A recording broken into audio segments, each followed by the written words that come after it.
Hello everyone, I'm Refiner and today I will talk about noise reduction with Darktable 2.6. I'm with a custom build of 2.5, but the techniques that I show here will be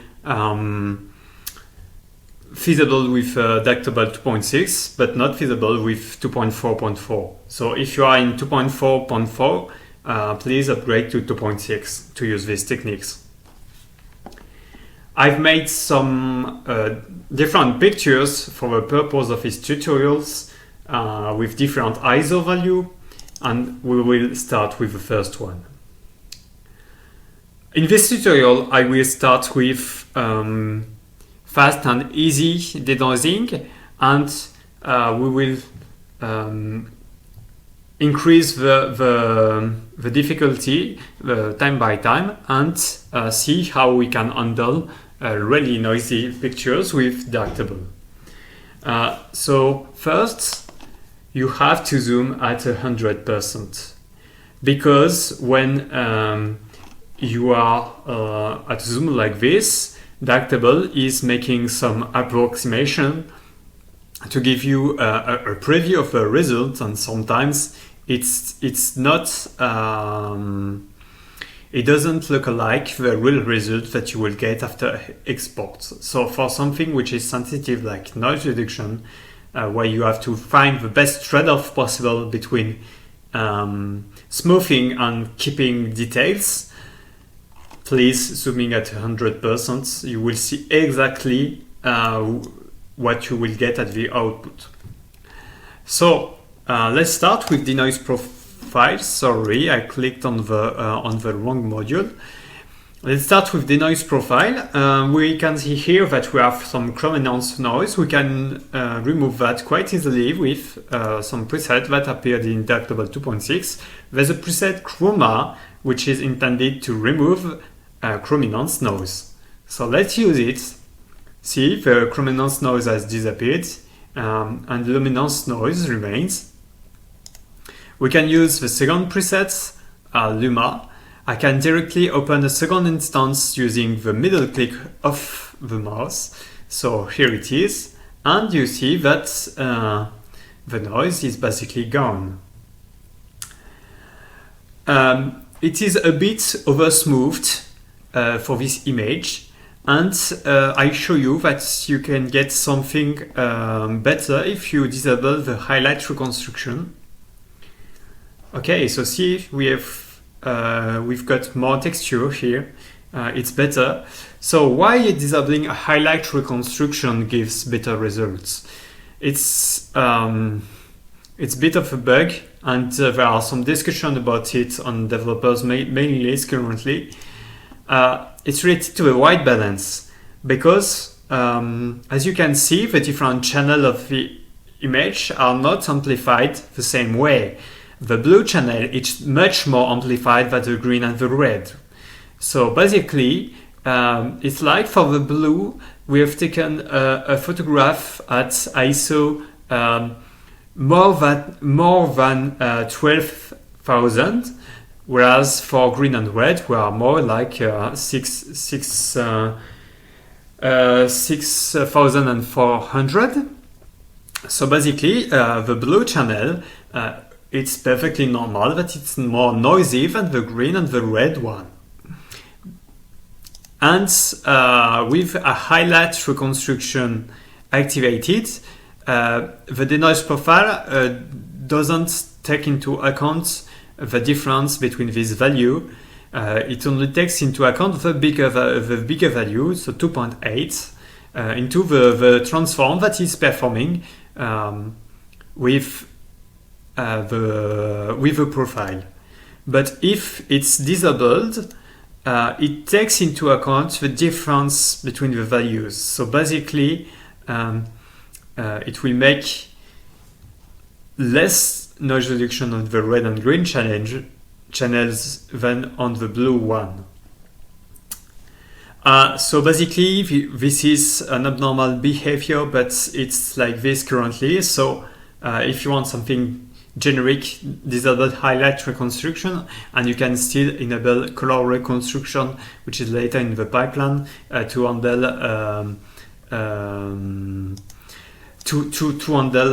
the highlights. Okay, so let's get back to denoising. Here we see that we are using the wavelet mode, and there is this new curve which wasn't here in 2.4, in Darktable 2.4. Basically what it lets you do is change the denoising force according to the different frequencies of the noise and of the details. So basically, if I want to preserve all the very fine grain noise, I can put this down to 0, and we can see that we get back some really fine grain noise, which is not really disturbing to the eye. And so this is more coarse grain, coarser grain, and we can, with this curve, we can try to get the best deal possible between smoothing and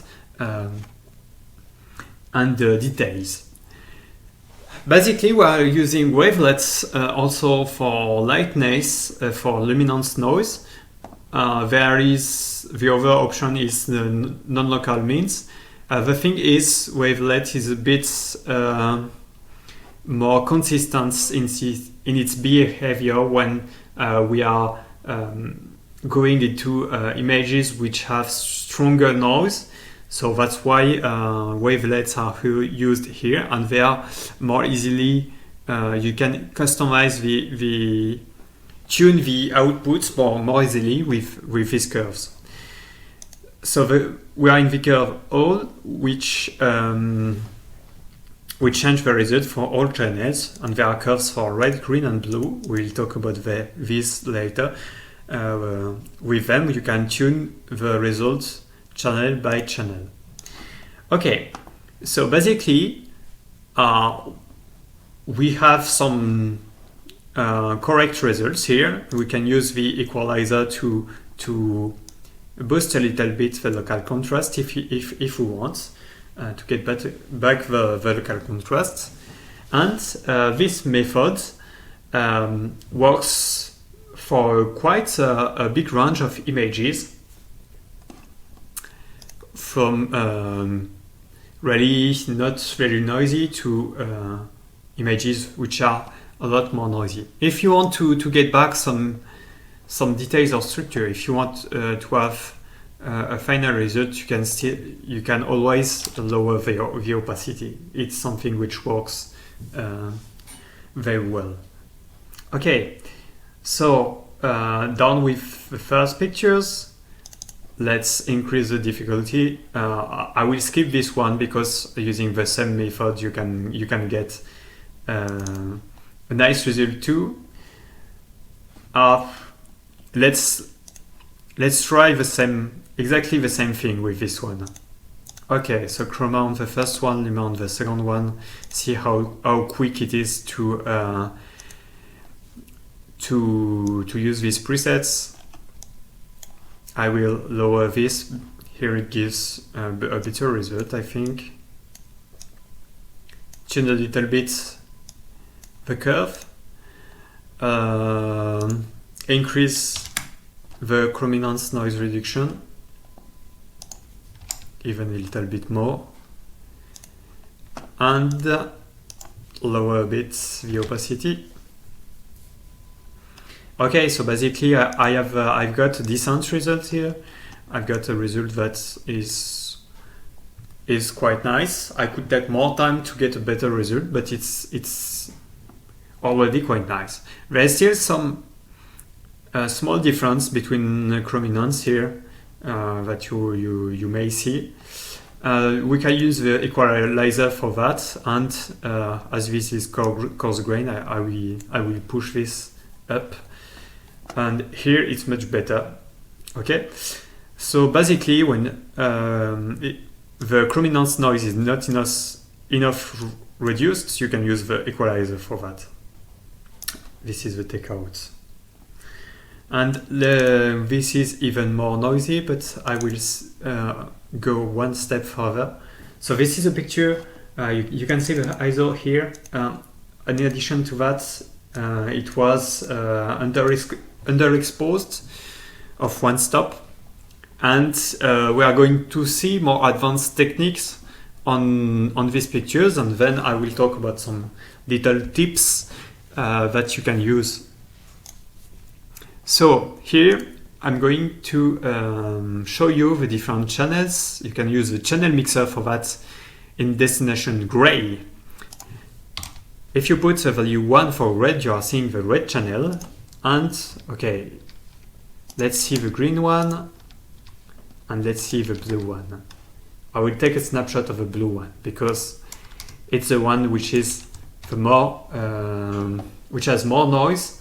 So let's compare with the green one. You can see that there is much more noise in the blue one, and the noise is more coarse grain than on the blue one, where it's quite fine grain.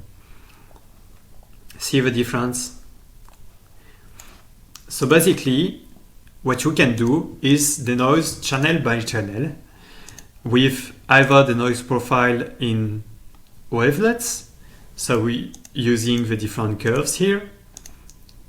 So let's do an attempt at this. So here I'm seeing the blue channel. I will try to get something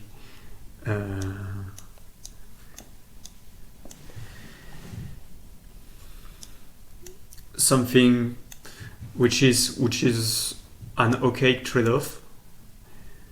For this channel it's a bit complicated because it's really noisy.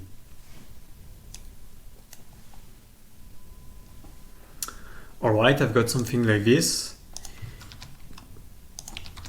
Let's go to the green channel.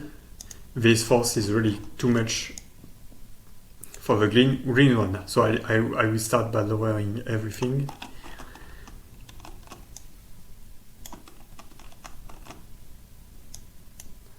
Okay, let's reduce it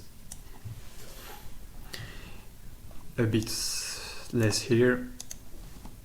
Okay, and I can do the same thing with the red channel. Here, same thing as the green. It's really too smooth.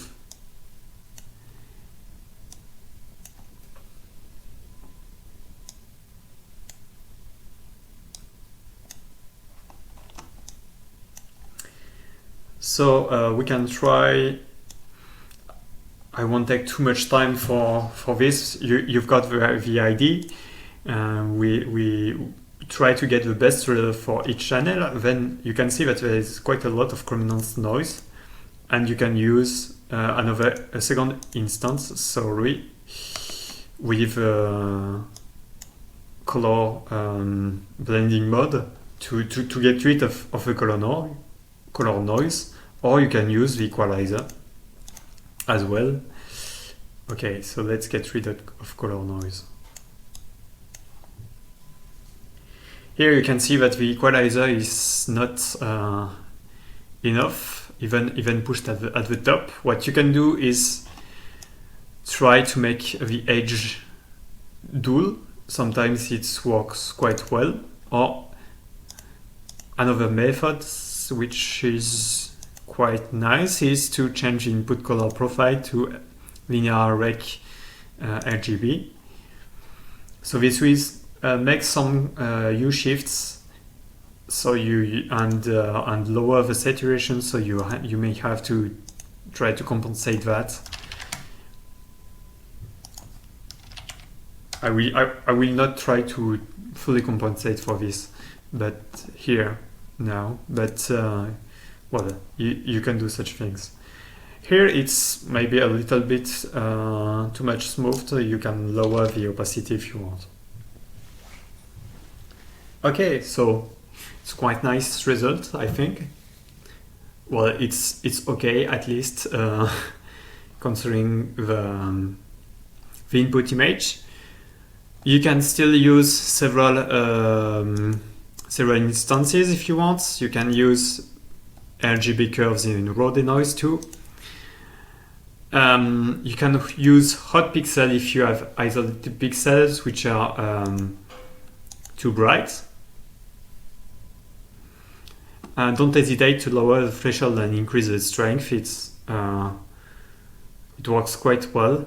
Although I almost never use detect by free neighbors because I think it's the result is less good. I think. So basically, yeah, you can also use another instance after that, either in wavelet or non-local means. For non-local means, there is a new slider. I explained a bit what it does. It's search radius. Basically, in non-local means, you take 1 pixel and then you are looking around the neighborhood of a pixel. And you are comparing this with other pixels of the image, of the neighborhood. And basically, when the neighborhood of 2 pixels are really close in terms of values, you use the central pixel to denoise the other pixel by doing a weighted average. So the search radius is basically how far you can try to compare 2 pixels. So you have a pixel here that you want to denoise. You will try to look at all pixels which in a square which goes 7 pixels to the left and 7 pixels to the right of the central center pixel and 7 pixels to the top. And so you have a square like this, and you use all these pixels to denoise the central pixel. And basically, if you increase the search radius, this will increase the search area, and you will get better denoising result when you have some coarse grain noise that you can see here. For example, here if I put maybe 12, so we have to wait. It's a bit better. We should probably increase it more here, but the running time is increasing a lot when you increase this radius. Basically, it increases with the square of the radius. So it's only for really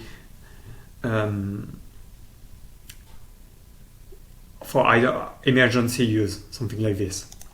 Okay, and I show you one last method with denoise bilateral filter. We will see that I will read this. We will see that this is really an awesome filter. Okay, so basically to use it very well, you have to look at the channels. You have to look at them. It's really the best way to use it. You can start with a channel which is the noisier, for example. So I usually start with values around 0.03 and 0.1 for the noisiest channel. And we will see here that almost nothing happens while it's working. So we have to wait. It's quite long to execute. Okay, so it's a bit disappointing, isn't it? So it's because we can push the force slider far enough. So to compensate for this, I will remove the exposure which compensates for the one stop underexpose. I remove the base curve. So see how the values are compressed here. And I will use the tone curve. The tone curve will come after the bilateral filter, whereas the other modules came before. So basically the bilateral filter will now execute on values which are more compressed. So basically if see the result. Awesome, isn't it? Before, after. So we can see that there is really coarse grain noise here. It's a sign that we have to increase the radius. So if I put 30 here, see it's much better about coarse grain noise. And then you can play on the blue force slider to reduce the amount of denoising and we can do the same for green. Please note that the green slider is not is impacting all three channels, not only the green one. So we will have to check that our blue channel is still correctly denoised after reducing the red and the green. Okay, something like this. So, as I said, let's check the blue one. I think it's quite nice. See the result. There is some color noise remaining, so we can use the equalizer and reduce this. See, we've got a really nice result, and it was, well, quite fast to set up. If you want to try to have something better, the thing is, the red and green channel don't really need to have such a big radius here. So what you can do is change blend mode to uniformly and RGB blue channel, so that only the blue channel is affected by this, and then use another instance with smaller radius to denoise red and green channel. So let's take a look at the green channel, and I'll put value like this maybe.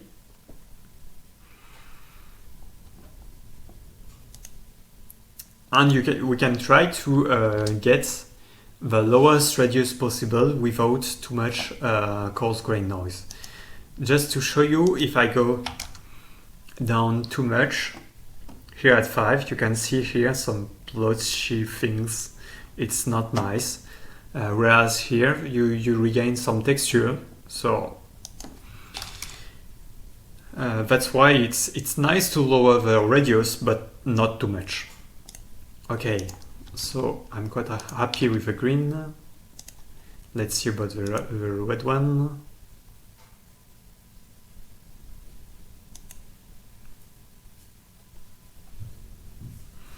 Okay, and now we can put back the equalizer.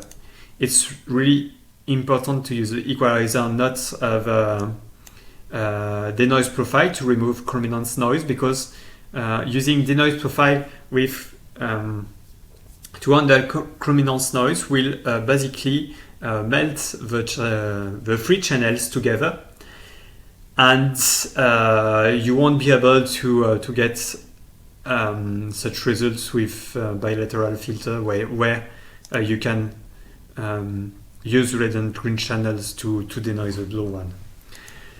So that's why I handle chrominance noise later on with the equalizer. And you can, if you want, increase a bit the local contrast to get back some local contrast in your image.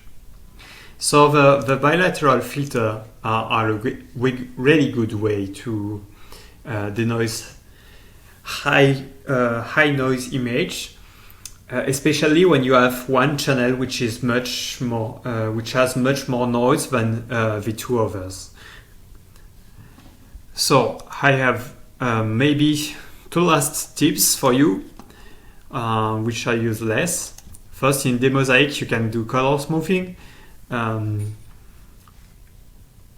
which will impact both red and blue channels. So take a look at your channels when you're doing that, especially at the least noisy one. And you can use the low pass for some things, like if you have bright pixel in dark areas like this or like this, you can handle this with a low pass filter using blend mode darken, because we want pixels which are too bright to become darker, with a really small radius of 1. So see the result. We are losing some local contrast. It's not really nice. But if you increase the brightness like this, we get something which is nicer where the pixels which were too bright are melt with the others, while on area which are while some pixels on other area are left uncorrected if they were just due to some local contrast or something like this. And we can do the same thing if we want with the dark pixels. Here I will take a radius of 2 and brightness minus. Okay. So we can do something like this. So it is a matter of taste to use this or not. It comes after a lot of other modules, so you can use it as a last step denoising. It comes after sharpening too. Basically, sharpening, you can either removing it when you have very noisy image, or use this lowpass to remove some noise after sharpening, or changing the blending opacity to try to get a nicer result. So basically that's it for today. Thanks for watching. I hope you enjoyed this tutorial. Things to remember is always be at 100% zoom level. Use the channel mixer if you want to denoise the channel, each channel, to tune the denoising for each channel, and use the preset if you want, or you can make your own if you have not so noisy pictures. See you!